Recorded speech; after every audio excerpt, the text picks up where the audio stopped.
भगवान श्री कृष्ण और रुक्मिणी के विवाह की कहानी अनूठी है। रुक्मिणी बिना देखे ही श्री कृष्ण को चाहने लगी थी। जब उनका विवाह शिशुपाल से तय हुआ तो कृष्ण रुक्मिणी का हरण करके द्वारिका ले आए। द्वापर युग में भगवान श्री कृष्ण और राधा के प्रेम की कहानियाँ तो हम अक्सर सुनते आए हैं, मगर कृष्ण और राधा का कभी विवाह नहीं हुआ था। श्री कृष्ण का विवाह रुक्मिणी से हुआ था। रुक्मिणी ने कृष्ण को कभी नहीं देखा था, फिर वह उन्हें बहुत चाहती थी।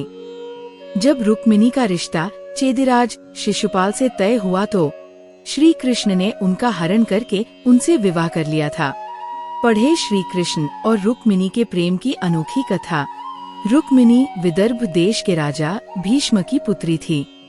वह दिखने में बहुत ही सुंदर, बुद्धिमान और स्वभाव की सरल कन्या थी।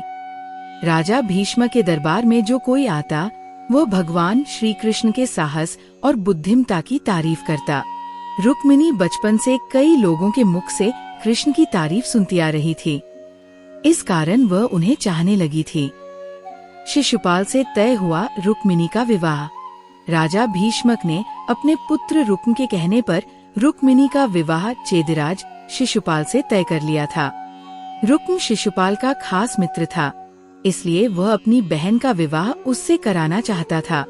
दूसरी ओर रुक्मिणी भले ही श्री कृष्ण से कभी नहीं मिली थी, लेकिन वह उन्हें दिल से चाहती थी, इसलिए उन्हें ये रिश्ता पसंद नहीं आया।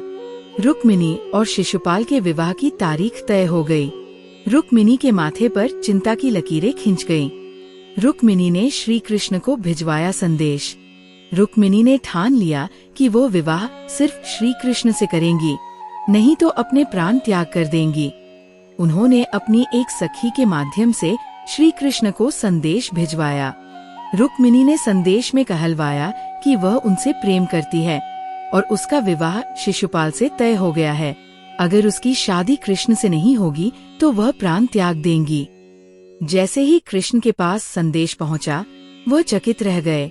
द्वारिकाधीश ने भी रुक्मिणी की सुंदरता और बुद्धिमता के बारे में बहुत सुन रखा था। श्री कृष्ण ने किया रुक्मिणी का हरण। संदेश मिलते ही श्री कृष्ण विदर्भ पहुंच गए। जब शिशुपाल विवाह के लिए द्वार पर आया तभी कृष्ण ने रुक्मिणी का हरण कर लिया। जब रुक्मिणी के भाई रुक्म को पता चला तो वह अपने सैनिकों के साथ कृष्ण के पीछे गया। फिर श्री कृष्ण और रुक्म के बीच भयंकर युद्ध हुआ, जिसमें द्वारिकाधीश विजयी हुए।